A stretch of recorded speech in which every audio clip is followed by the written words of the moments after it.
sonho. Sonhei que estava andando na praia com o Senhor e através do céu passaram cenas da minha vida. Para cada cena que se passava, percebi que eram deixados 2 pares de pegadas na areia. Um era meu e o outro do Senhor. Quando a última cena da minha vida passou, bem diante de nós, olhei para trás, para as pegadas na areia e notei que muitas vezes, no caminho da minha vida, havia apenas um par de pegadas na areia. Notei também que isso aconteceu nos momentos mais difíceis e angustiosos do meu viver. E isso me entristeceu tanto.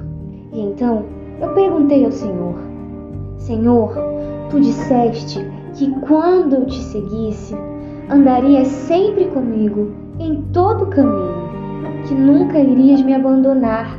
Mas notei que durante as maiores tribulações do meu viver, havia na areia dos caminhos da vida apenas um par de pegadas. E então não consigo compreender por que é que nas horas que mais necessitava de Ti, Tu me deixastes. O Senhor então me respondeu: Meu filho, eu te amo e jamais te deixaria nas horas de prova e nas horas de teu sofrimento. Eu nunca te abandonei.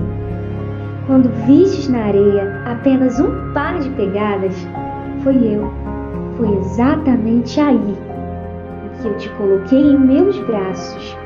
E então, por todo o caminho, eu te carreguei.